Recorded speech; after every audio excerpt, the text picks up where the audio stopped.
Welcome to Peter and Ruffy's Football Show. I'm delighted to welcome you to the Hampden Museum for tonight's programme. Ruffy's alongside me, and it doesn't get any better than a bookroom guest than David Moyes. David, welcome to these surroundings which many a player down through the years has changed into the Scotland kit. Yeah, I wish that it had been me some year. I never managed to get a Scotland cap, but it was always something I wanted to get. I was fortunate enough to play at Hampden a couple of times, and it was great, but as it looks, the old lockers, I'm a bit too young for them, I think. Yeah, you know, listen, if you want to know how it feels, Ruffy's got 53 stories. My name's in that locker. I just used to write my name in it every time I come in.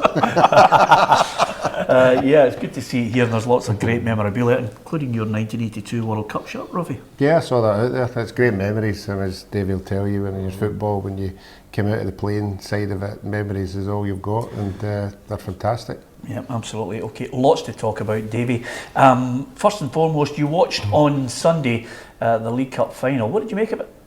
I really enjoyed the game. I thought it was a good game, and there's so much negativity about Scottish football that it's not very good, and we don't have this and we don't have that. I thought it was a really good game. I thought Hibs had a great support there, and it shows you, that if we get a big league with Hibs and Hearts in it, as well as the big teams in it, we've got something we should be proud of, and I hope, and it looks like probably with Rangers going to get back in the league, it's getting much closer, but I think it'd be great if Hibs were back in the big league as well. But all the credit must go to Ross County, who they brought a great support down from Dingwall, and Jim McIntyre done a really good job. Yeah, were there players in either side that impressed you?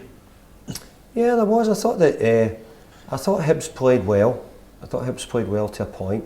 Maybe it lacked the real killer instinct. I thought they played well in the first half, made some good chances, and they were on the verge of going in at half time 1-0 down, and I thought it was a wee bit unjust. But I thought Ross County might have just dug it out, just ground it out a little bit more and made sure they didn't make too many mistakes in the game, and eventually just found the spaces, which, to be fair, Hibs had opened up a little bit, and they found one or two spaces in them later in the game. Yeah, you touched on the fact that a lot of people are down on Scottish football.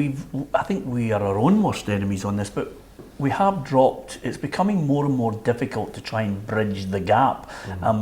People are clamouring for even a bigger league. Would that make any difference to us in the top flight? Well, I think we've tried everything. So let's say that we've said it should be a small league, a bigger league. We've all gone into it, but I think that if we had a league with I'm using Hibs as an example now just because of the game the other day, but with the support Hibs had, it's a big waste to Scottish football. We could have big crowds, but you're seeing crowds. I think you're seeing some really good crowds. I know that maybe Celtic's down a little bit, but you see Rangers obviously keeping their crowds up at Ibrox. But overall, I think you need the big crowds for the atmosphere, and I think to attract players as well, it's always good if you're able to say, hey, we get 40,000 every week, or we get 30,000 at the games. You should come to the games and come to the club and be part of it. So, but I think we're better than what we say. I think the one of the bad sides for your point of view is the crowds, as Davey talks about. I mean, you go into telly and you watch the English games and the stadiums are packed. Yeah. And then you flick up to us and it's 3,000, 4,000. So I think the derby games are important. Big derby games are. Yeah, they really are. I mean, look, it's never going to be able to compete with the English market now. In no way. So, when you go back to Rangers, when they were signing all the England internationals, really Terry Butchers of this world, and Gary Stevens and Mark Hatelys and all those players at that period, it just shows you where the English Premier League has gone to. And what they've done in the way they've moved away from the Scottish League. I mean, from that point of view, I don't think we're capable in this country of even bridging that gap in any way. But even Karl-Heinz Rummenigge is now voicing his concern and trying to work out ways where they can try and bridge the gap for the European clubs, such as the money that's being handed out. I mean, over 100 million even at the bottom end of the table. That's right. I think every club next year starts with 110 million. Which is incredible and it's more than as you say, a lot of the clubs in Germany. Unless you're the top clubs, you just don't earn that money. So there is the Premier League is awash with cash, and it means that there's going to be a lot of money getting spent. And really, if you were a player, and if Ruffy was a player nowadays, we'd be saying, hey, I want to get to that English market, because everybody would. And obviously the games are, as you said, really well marketed. They're big games. they're made to be exciting. I've been at a lot of games and they're not as exciting as sometimes they're made out to be, but you know, they're very well marketed all around the world. Do you think the English Premiership has got so big that there might be a time when you'll get a Messi? Yeah, I do. I think that the clubs are going to have so much money now that I think that it's not out of the realms. My only feeling is that I think Messi, for example, is at Barcelona, and I think that that's his club, you know, and for them to lose him, it would take something colossal to get rid of him, because he's such a star, you know, probably the best player in the world in many people's eyes. Can you imagine 10 or 11 years with 110 million every year at Everton? Oh, incredible! I spoke to a chief exec not too long ago who was saying that how much profit their club's going to make next year, even by adding on big money onto the wages, even by spending on players. I think in my whole time at Everton, we very, very rarely made a profit. You know, in the years, if it was small money, or we were just bobbing around and couldn't find enough. But now it looks like they're all going to make a substantial profit every year. Yeah. I was going to say, and as from a manager's point of view, with the money that's available now to players, is it harder to manage them? I think, you know what it is, I think it's harder to manage the younger ones. I think the younger ones, and I saw it in Spain, the young players in Spain don't earn an awful lot of money. No, they have very little. They don't go about in flash cars. Most of them don't have a car. They're only just earning a sort of bit more than a minimum wage. And I saw those players a bit more hungry to succeed and get to the first team, and wanted that much more. I see in England especially, I see the young players having too much too soon. And there's so many players losing their way because of it, because it's becoming more important than actually making a career out of being a football player. What a great life it is. You know, and you don't need to earn all your money when you're 19, 20, 21. You know, we're a bit older now and wiser, but hey, it'll come to you if you're good enough. Just go about your job, become a player, and you'll get your deserves later on. Why have you waited so long? You've been linked with more than a few jobs back in the Premier League. I've had lots of opportunities to go back in. I had a lot of opportunities when I was out in Spain, and I've had a few since I come back as well. And not only just in England, I've had the chances to go back abroad as well and take other jobs as well. I want to try and pick the right club now. I want to try and choose well. I had a disappointing time when I lost my job at Manchester United, so I want to try and pick the right job. I had a great time at 11 years at Everton, so I want to just try and make sure I get it right this time. I was going to ask you, what have you learned for these three experiences? What is your main priority for the next club? I think I want to be able to manage the way that suits me. I think I build clubs. I think I improve it. Over the years, our recruitment has probably been as good as MD anywhere. The players that we brought to Everton and probably the value. So I think that's what I can bring to clubs, and I think I've got that. But also, I want to win things. The reason you join Manchester United is you feel that you're going to a winning football club to win trophies. And that was the reason I left Everton, because I felt that it would give me more opportunity to do that. Do you look back on that and see the money that's been spent now, and is there any kind of a real animosity? I mean, if you had £300 million, Manchester United would have been a different club. Well, there's part of me does think that I'd love to have been given that opportunity, and I think that I could have done a job and got the club turned around and pointing in the right direction. So that's me. I believed I was the right person to take the job then, and I still believe I was the right person now. But unfortunately, it didn't work that way. Yeah, but do you think the short-term part of it was where you made the mistake? Everybody's looking for David Moyes to say, I made a mistake here, I wouldn't have done this, I wouldn't have done that. You've consistently batted it away. Yeah, if I thought I was doing things wrong, I made the changes at the time, you know. But what you've got to always remember is, you get a 6-year contract, you actually believe that, yeah, I'm building it, there's things need to change. That I'd taken over from Sir Alex. You couldn't go in there and have a revolution and change it. It had to be done gradually, bit by bit, at that club, and it was going to take time. So I felt that the right thing to do was be patient, take your time, go about the job, because Manchester United stood for so many good things. They didn't sack managers. They gave managers every opportunity. They were a great club for encouraging young players. They were also a great club for mainly choosing British managers as well. So all those things I agreed with, and I thought Manchester United stood for those those things. But in the end, I got 10 months, which was the real disappointing thing.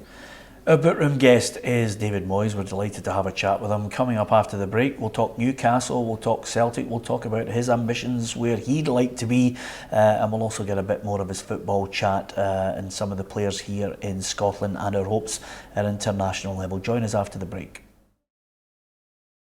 Welcome back to Peter and Ruffy's Football Show. Alan Ruff alongside me, Peter Martin. Our bookroom guest is none other than David Moyes. You mentioned prior to the break, David, about the jobs that you've been offered. I expected at one point last week to see you in front of the Toon Army with a black and white strip. Was that on the cards? Was that ever close? No, it's a really good club, Newcastle, and great support. But it's been tough for whoever manager's gone there. So, there was talk of it. But I think the big thing was I was really disappointed with the way it got dealt in the end up, because Steve McClaren was in work and there was so much talk about it as if they were really out looking for a new manager at the time before Steve had left. So I didn't see that being good practice really by the club. But I've had opportunities and offers from clubs to go back. Yeah, I was going to say that was interesting. In the first half, you mentioned you would still have a bash at the foreign. Yeah, I would. So you weren't put off by that experience? I really enjoyed Spain. Culturally, it was great. Peter came out to see me, and great food and wine, and all that side of it was terrific. The players were great, and we have to be fair. The best clubs and the best players are in Spain. We talk really a lot about the English Premier League, but it's certainly not got the quality at the top end what the Spanish League has, because the Spanish League has got the Messis or the Ronaldos of this world. Yeah, I can hear 1,000,001 people, and forgive me for this, but I can hear 1,000,001 people going, well, what are you waiting on? Are you waiting for another type of Manchester United? I think your stock's still high. People are looking at you, you're a sought after man. Every time I see a club that's thinking about a manager, they're thinking David Moyes is in there at the top of can we get him? Is it what needs to be, or do you need to be the manager, not the coach? You need to call everything. No, that's not necessarily all the thing. I mean, I went to Spain and there was a sporting director and things are fine, but I had 11 years at Everton, and I had one or two opportunities to go to other clubs, but in the end it was Manchester United. So I want to get to a club where I feel as if I give myself every opportunity of winning. I left Everton, as I said earlier, to win trophies. I'm still really ambitious to win trophies and challenge at the top end, and I want to be in Europe. We were in the Champions League with Manchester United, and we took Bayern Munich to the quarter-final, and we were a bit unlucky to go out in the quarter-final of the Champions League, and I really enjoyed it. Another story that linked you with a club back here is your old club, Celtic. Mm-hmm. Time and time again, you get fans saying, "Go and get David Moyes." Well, everybody knows my time at Celtic was great. I was a young player, and I played with great players at Celtic. I always look back at it as probably, my learning experience. The players, the driving, and I've been at Hampden just now doing a bit with the coaches and whatnot, but. So much of it at that time was you were self-taught, and from Tommy Burns and Danny McGrain and Roy Aitken, and being around that level, a player all the time. I think in a way sort of inspired me to try and be better myself, but also to see what it's like to be around the top players. So, look, Celtic's been great love of mine now, and who knows? I would never say never. But obviously, I've got ambitions to win things, and I would want to be at a club that would give me every chance to win and be involved with the Champions League and be at the top level. They are a club that want to get to the Champions League. They have to punch above their weight. That's the type of thing they do now. Does that make it more difficult, less appealing? No, I think Celtic will always be appealing. Celtic are one of the biggest clubs in the world.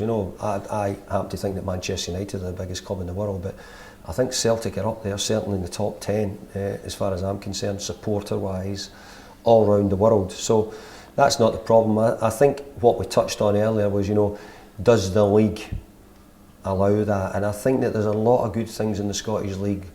And as I said, one of the big things was how good a support Hibs have got. For example, we get Hibs back in the Scottish Premier League. And strangely enough, next season, you talk about the competition, suddenly Rangers were in the mix, and that might be that other edge, that other little teaser for people. Well, I think everybody in a way, is looking forward to Rangers coming back, because I think that is what's been needed. the Rangers support have stood by them, you know, when they've been down and gone to the games and really been there. And Mark Warburton's doing a good job bringing them up. And you know, Cloyster had a rough time, but he had to go through some terrible times with them. So I've got to say, you know, Rangers are on their way back, and I was impressed by the Ross County Hibs game. I really was. I was impressed by bits of it, but obviously, you know, we've got to try and keep raising that standard. Yeah, and just on that point, do you think clubs like Rangers and Celtic, because the expectation becomes so high, that a manager, when he gets in the top flight with them, has to say, right, they need bigger players. They need, if you want them to get into the Champions League and punch above their weight, there's got to be the odd sprinkling of gold dust. Yeah. Of course. I mean, if you actually think, and I'm saying this with total respect, you know, I don't think that probably Celtic squad would be good enough to reach the levels that they want. So I think that's a no-brainer if you ask me. And that's the reason. You know, you can talk an awful lot about managers, but you know, you have to have the quality of the players to get to that level. And what you have to do is, if you've not got them, you have to go out and buy them, or you have to go out and source them in really good recruitment. And you know, so I think they're a lot of the keys to getting a good side. And see, as a manager, I'm not saying you are, but if going to Celtic, how hard is it to convince the people on your football thought of changing it? If this is where you want to get, this is what you have to do. It'd be great to Andy would want to be the manager of Glasgow Celtic. You know, it'd be a great privilege to Andy, let me tell you, whoever that may be. But sometimes you have to come and work within the club's boundaries, and the club only have a certain amount of money, or can only do it in a certain way. You've got a decision to make whether you want to do that or not. You know, that would come down to whoever was offered the job. Yeah, you don't need the money, and if you did, because obviously we know you would chip in for me. You know, because we wouldn't see you short on a night out. But what's the drive for David Moyes then? I mean, you mentioned you want to win trophies. Yeah. You know, you can win that with somebody who might have the right blueprint in the Premier League. You know, it might be someone over in Europe that's got that ability. Is that what's driving you on now? Money's not the issue. No, I don't really think, as we talked about young players as well, I don't think when you get into management, money's the issue. I think it's picking the right club and someone that gives you the opportunity. You know, I went to Everton, and you know, obviously you earn good money, but it wasn't the money you go to Everton for. It was what the club stood for, you know, its history, its values, and you build it up and you go about your work. That's what you do. So it's the same as we said for young players. Yeah. So from your point of view, trophies is the driving force. Can I ask you something about that though? Winning those trophies, I thought it slightly unkind, the criticism that came your way about how you were going about your business at Manchester United. Suddenly, you've got every Manchester United legend and their granny hammering Louis van Gaal because this is a methodical approach, which is not the flair, it's not what United are associated with. What's David Moyes' ethos? Was it very much in the line of Sir Alex? Yeah, I wanted to follow. I think Manchester United do had a style, Sir Alex's style, and you try not to change too much. But as I said, when there was change would have to take place, and it was going to take time.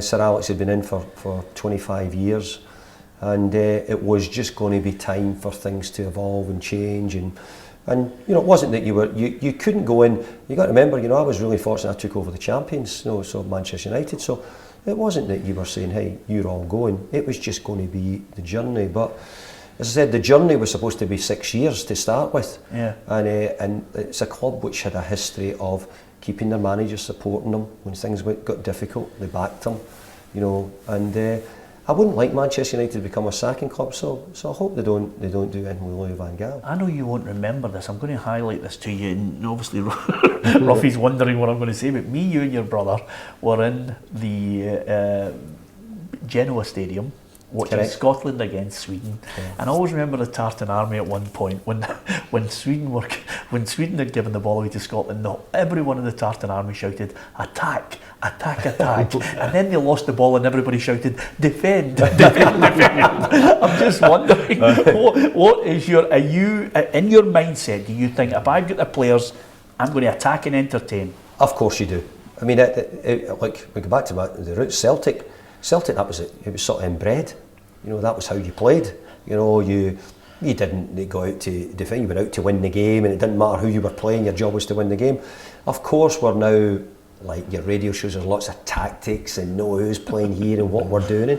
And obviously, you know, if Celtic are playing Barcelona, Well, it's very difficult to attack because you're not going to have the ball, so you have to put it in context of who you're playing. But the demands at United are to attack and be on the front foot as much as you can, and that hasn't changed. Yeah, well, listen, it's been an absolute joy from myself and Ruffy. We've enjoyed talking to you. The only thing we're worried about, Ruffy, is once you get that big job, you start changing your mobile number again. You start getting, above your station. That happens, doesn't it, Ruffy? That's all I'm saying to you. He's had about 15 numbers in the last 5 years. You're just looking for another freebie trip. A nice meal, a nice wee bottle of wine. To be fair, you were doing well to beat San Sebastian. You will be doing well to beat San Sebastian. You absolutely. Really will. Listen, let's hope you don't have to learn another language. Let's hope it's somewhere on these British shores. We wish you the very best of luck. David, thanks for joining us. Thank you.